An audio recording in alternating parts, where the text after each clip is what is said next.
Hej, jeg hedder Jakob, og jeg skal vise jer et forsøg omkring Joules lov.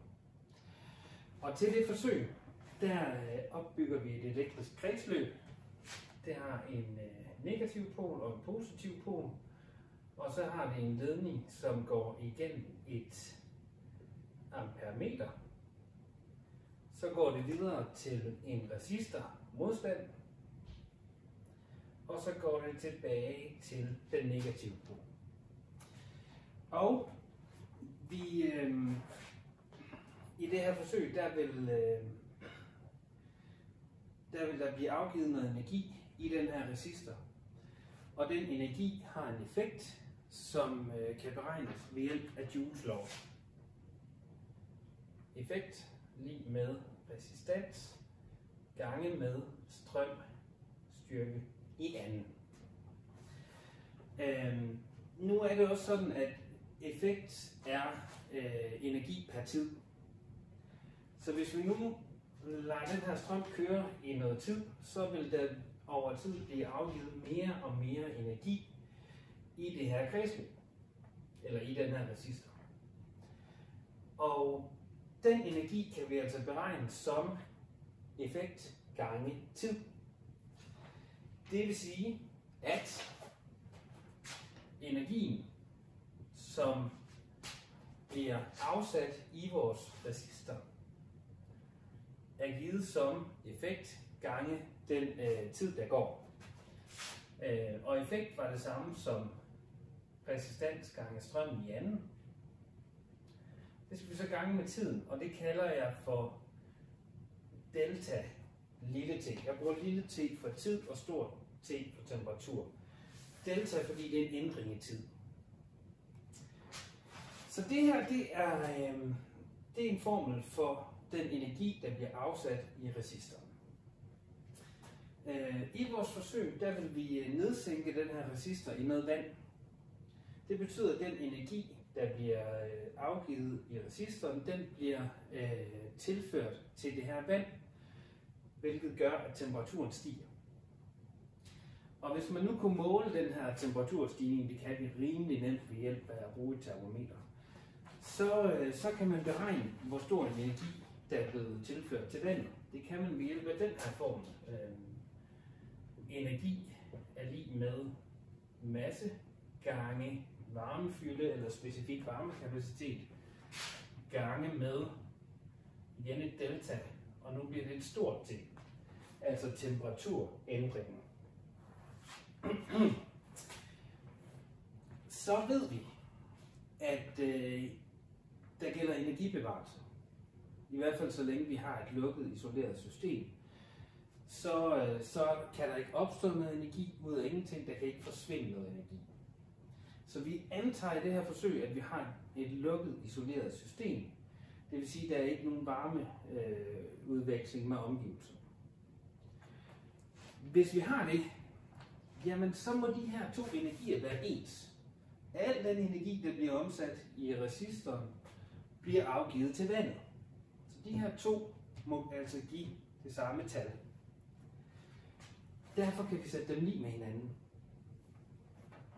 Så vi får altså, at det her skal give det samme som det her.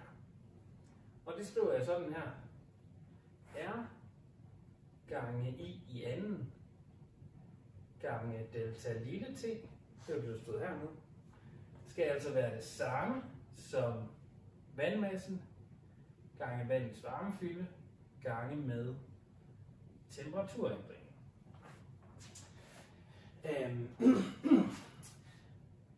I den her formel, der indgår der 6 forskellige parametre, og 3 af dem vil vi variere. De 3, vi vil variere, det er strømstyrken, tiden og temperatur. Resistansen vil vi holde konstant, vandmassen vil vi holde konstant, varmefylden vil vi holde konstant, fordi vi vil blive ved med at bruge vand hele forsøget. Så vi vil gerne undersøge den sammenhæng, der er mellem for det første tid og temperatur. Hvis vi nu holder strømstyrken konstant, hvilken sammenhæng er der så mellem hvor meget stiger temperaturen i forhold til, hvor lang tid der er gået. Det er den første måleserie, vi vil lave. Bagefter vil vi lave en måleserie 2, hvor vi holder tiden konstant. Hvor vi måler altså over den samme tid hele tiden, men vi varierer strømstyrken. Og ligesom vi plejer, så vil vi få det til at blive noget lineær regression. Og ligesom vi plejer, så vil vi eftervise, at vores lov gælder i det her tilfælde Joules lov, ved at for det første vi får en pæn ret linje. For det andet, vi kan bruge hældningen af den her rette linje til at beregne en eller anden fysisk størrelse. I det her tilfælde skal det være resistansen. Så vi kigger lige på det. I begge tilfælde, der vil det være sådan, at det vi har oppe af y-aksen, det skal være temperaturen. Og i den generelle forskrift for en ret linje, der er det y, der ligesom er isoleret. Så jeg vil gerne få det her til at ligne noget med en ret linje. Og det gør jeg ved at isolere det her. Måden jeg isolerer delta t ved, det er ved at dividere med de ting, der ligesom er ganget med delta t. Så står der, det her det dividerer jeg med, at det kommer over på den anden side under en brøkstreg. R gange i anden gange med delta t divideret med m gange c lig med delta store T. Så er det sådan, at hvad der står på højre siden og hvad der står på venstre siden, det kan være lige meget. Det må jeg gerne bytte om på. Og det er også sådan, at noget, der ligesom er ganget ovenover en brøk, det må man gerne tage ned bag ved brøken og gange med. Så det jeg får, det er, at delta t kommer nu over på venstre siden. Og på højre siden står der så den her brøk, men jeg har altså lige taget delta lille t og smidt ned bagved. Så over brøkstregen der står der R gange strømstyrken i anden, divideret med M gange C. I stedet for at gange med delta t over brøkstregen, så ganger jeg så med den her. Og det er fordi, jeg gerne vil sammenligne med forskriften for en ret linje. Y lig med A gange X plus B. Ligesom i modul 1, så står der ikke noget plus her. Det svarer til, at B skulle gerne give noget, der er tæt på 0. Men Y svarer altså til vores temperaturændring. X svarer til vores tidsændring. Og så må hældningen svare til denne her brøk. Det vil altså sige, at hvis man har målt noget tid, og man har målt noget temperatur, så kan man lave lineær regression, og programmet spytter en A-værdi ud, og den A-værdi kan man altså sætte lig med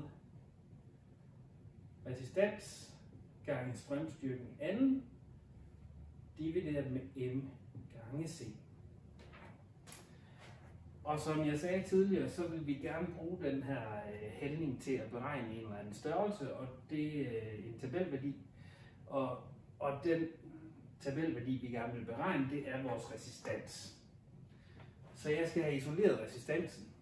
Og når man isolerer, så gør man det modsatte af det, der står. Det vil sige, det jeg har divideret med, det ganger jeg med, det kommer herover at stå. Det jeg har ganget med, det dividerer jeg med. Så får vi, at den hældning, som vi får ud af vores regression, gange masse gange varmefylde, divideret med strømstyrken i anden, som jo er konstant i det her tilfælde, fordi det er måleserie 1, er lig med vores resistans. Så hældningen har vi fra vores regression. Massen, den har vi noteret, når vi måler. C, vands varmefylde, det kan slås op i en tabel. Og så strømstyrken i anden, der bruger vi i delforsøg 1, der bruger vi en strømstyrke på 2 ampere. Det vil sige, at der skal 2 ind her, så der kommer til at stå 2 i anden. Og så skulle man gerne få en resistans, som ligger et eller andet sted tæt på 2,2 ohm. I måleserie nummer 2, der er tiden ikke en variabel. Det er strømstyrken derimod. Så jeg tager lige den her formel, som jeg viste jer før. Og nu skal det ikke være delta t, der er vores x-variabel. Nu skal det være strømstyrken. Og der er det sådan, at hvilken rækkefølge man ganger i, er ligegyldig. Det vil sige, at jeg må gerne bytte om på i anden og delta t. Så det gør jeg lige. Så kommer delta t til at stå heroppe. Og det er jo nu en konstant, fordi vi måler 1 minut hele tiden. Og i anden, før der målte vi 2 ampere hele tiden. Nu varierer vi så altså den her. Igen kan vi sammenligne med en lineær funktion. Delta t svarer til vores y-værdi. Den her brøk svarer til vores hældning. Og så kan man lige se, at her står faktisk ikke bare i, her står i anden. Så der er faktisk ikke en lineær sammenhæng mellem strømstyrken og temperaturændringen. Men hvis nu at vi sagde, at vores x-variabel skulle ikke bare være strømstyrken, det skulle være strømstyrken i anden. Så når vi tager 1 ampere, 2 ampere, 3 ampere osv., så vores x-værdi bliver altså ikke 1, 2, 3, den bliver 1, fordi 1 i anden giver 1. Så bliver den 4, fordi 2 ampere i anden giver 4. Den bliver 9, fordi 3 i anden giver 9. Så får vi altså igen en ret linje. Ikke mellem strømstyrken og temperaturændringen, men mellem strømstyrken i anden og temperaturændringen.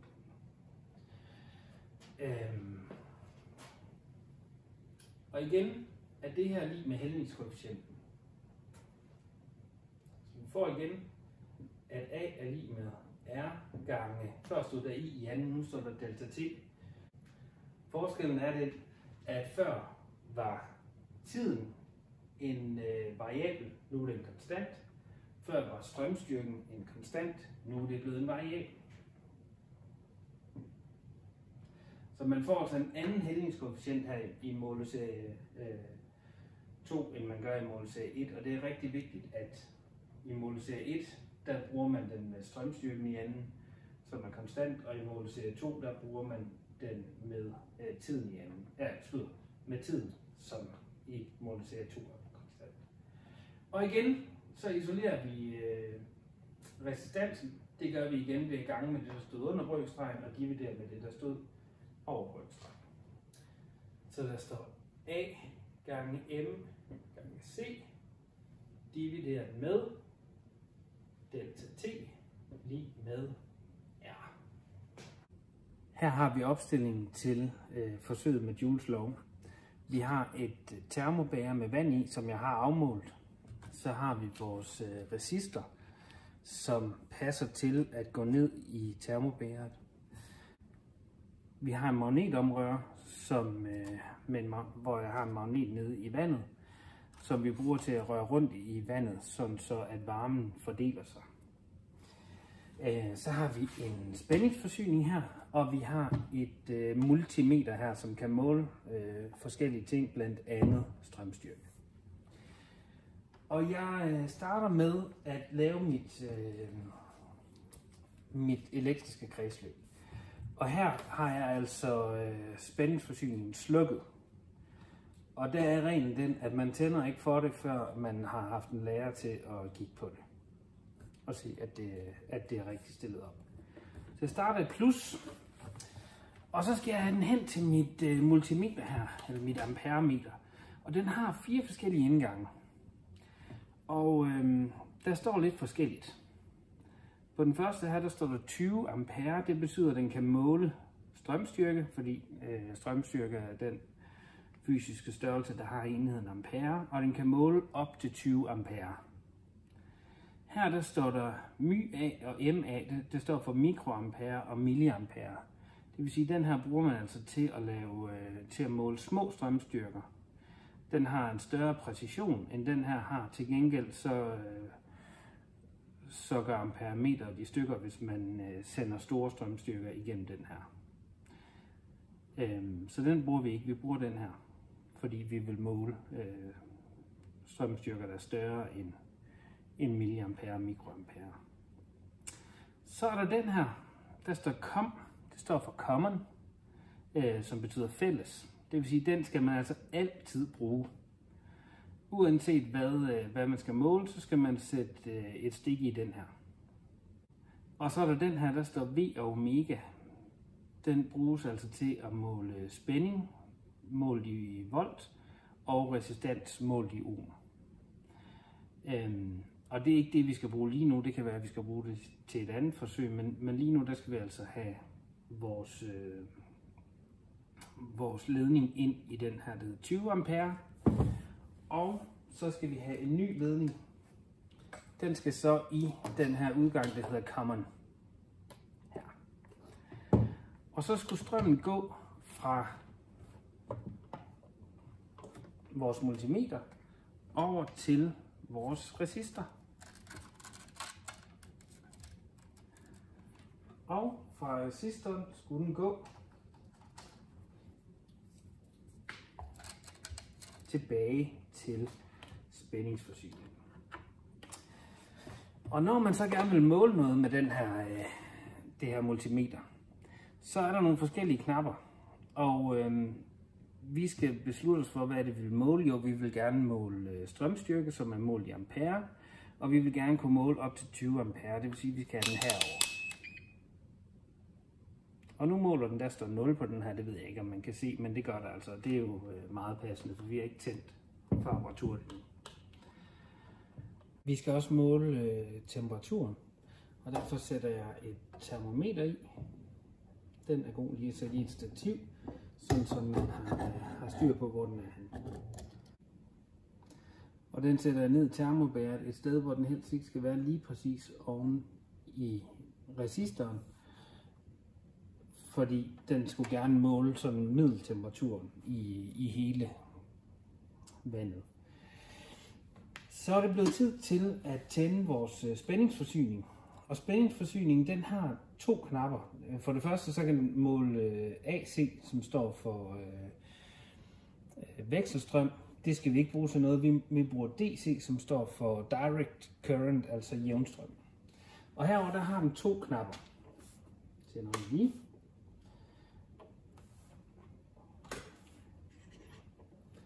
Og den ene, der står der voltage adjust. Det betyder, at man kan skrue på spændingen. Den anden står der current adjust. Det betyder, at man kan skrue på strømstyrken. Og fysisk set, så er det fuldstændig forkert. Fordi man kan ikke selv vælge strømstyrken. Den uafhængige variable er altid spændingsforskel. Så er det ligesom resistansen i kredsløbet, der bestemmer, hvad strømstyrken skal være. Så det er helt fuldstændig ufysisk, at man kan skrue på strømmen. Det er altid spændingen. Man kender det måske fra vores normale elnet, hvor der er 230 volt altid. Ellers så kender man det måske fra et eller andet elektrisk apparat, der bruger batterier. Sætter man et AA-batteri i, så har man 1,5 volt. Sætter man 2 AA-batterier i, så har man 3 volt.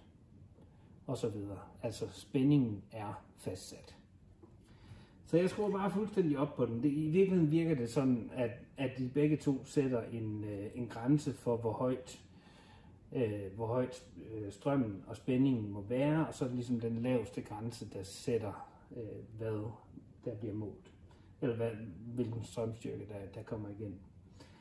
Men jeg skruer bare fuldstændig op for strømstyrken, og så altid når jeg tænder den, så har jeg skruet helt ned for spændingen, fordi så sker der ikke uheld.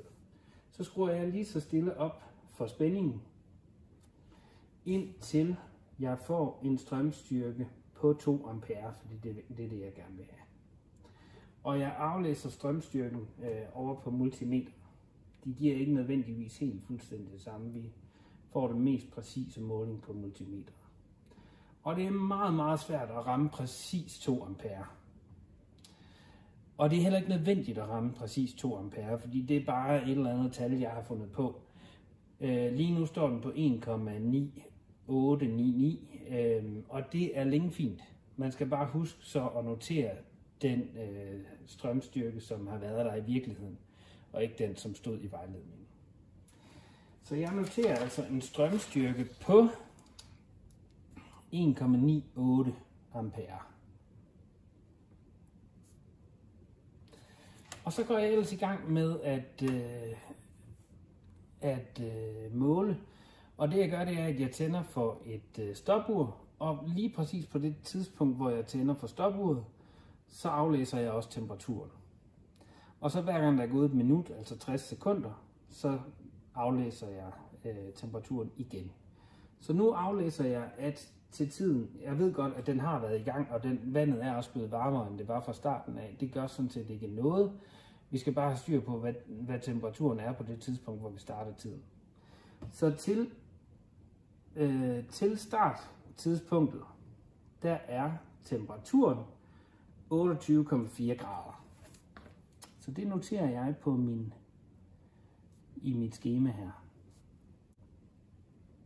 Og efter 60 sekunder, der stod der 31,2 som temperatur. Det vil altså sige, at temperaturen stiger, hvilket den også gerne skulle.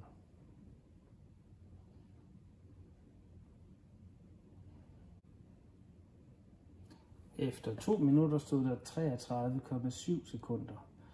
Og det her, det bliver den sidste aflæsning, jeg laver af videoen. Men det jeg så skal gøre, det er, at jeg skal udfylde den nederste række, hvor der står delta T. Der skal jeg altså tage alle de temperaturer, jeg nu har målt, og trække starttemperaturen på 28,4 fra. Så i den første delta T, der skal jeg sige 28,4 minus 28,4, det giver 0.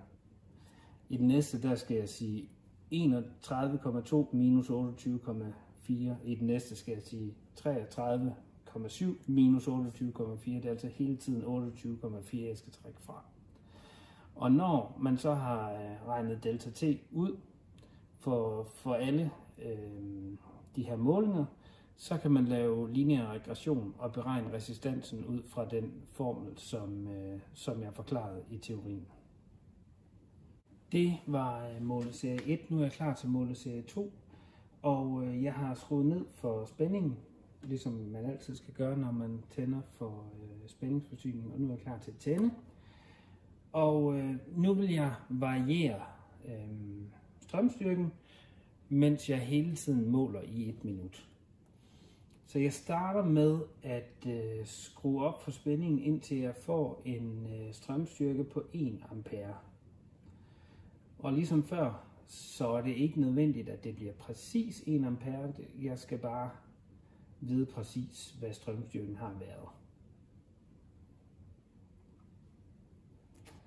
Og det lykkedes mig at ramme 0,98 ampere, så det er den, jeg skriver.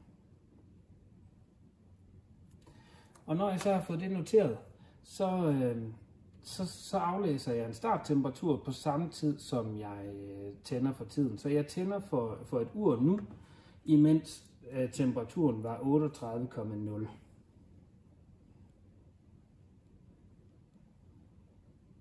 Og det noterer jeg så under T-start.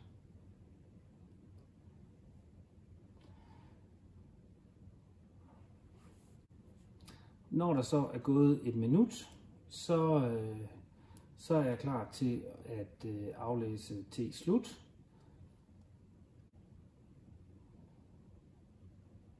Godt, der er nu gået 1 minut, og jeg aflæser T-slut til 38,2.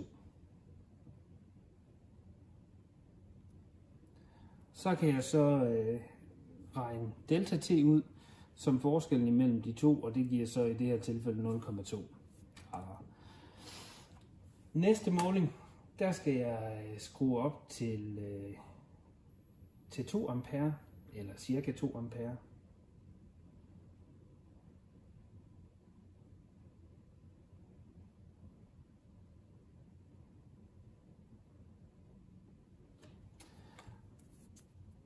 Og der har jeg ramt 2,06 ampere.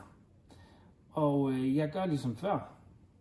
Jeg skriver den strømstyrke, der reelt var, og jeg aflæser temperaturen nu, hvor jeg også starter tiden. Temperaturen blev 38,9. Og der lægger man lige mærke til, at starttemperaturen her var altså en anden end sluttemperaturen var før. Og det skyldes, at der jo også er sket en opvarmning, imens jeg har indstillet. Så man holder altså en lille pause imellem hver måling i det her forsøg, for lige at få det hele indstillet.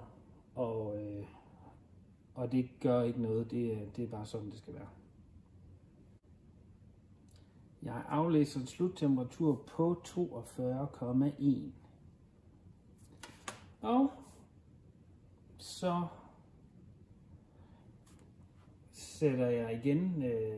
skruer jeg igen op for spændingen, så jeg nu får en strømstyrke på cirka 3 ampere.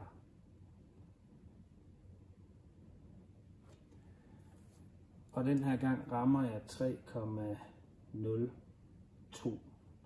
Og jeg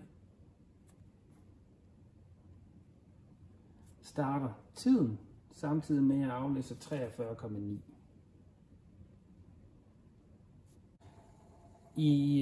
I løbet af min tredje måling her, der indså jeg, at jeg fuldstændig har glemt at tænde på magnetomrøren. Og det har altså en vis betydning, og derfor så når I får tallene, så vil det muligvis være nogle andre tal end dem, som jeg har læst op, fordi de har været forkerte. Men fra måling 4 og måling 5, der er der tændt for magnetomrøren, og derfor så bliver det de rigtige tal. Så jeg skruer op til 4 ampere nu.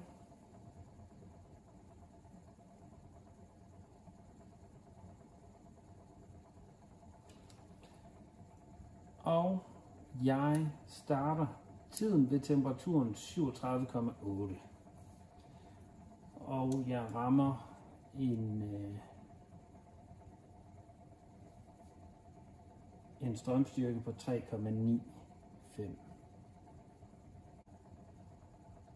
Og efter et minut aflæser jeg 41,9.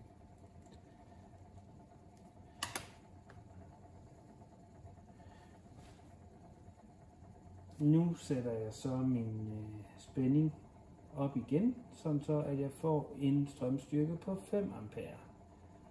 Og der er jeg så klar til at lave min sidste måling. Jeg har en strømstyrke på 4,95 ampere. Og jeg har en starttemperatur på 44,8 grader.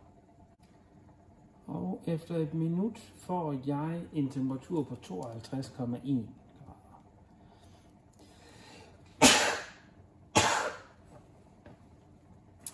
Og nu er jeg færdig med mit forsøg, så jeg slukker for udstyret, og så er der simpelthen bare tilbage at få beregnet de tal, som skal beregnes, altså de får udfyldt resten af skemaerne, lave lineær regression, bruge de lineære regressioner til at beregne en værdi for resistansen, og så svare på de spørgsmål, der er i vejledningen og få skrevet en rapport.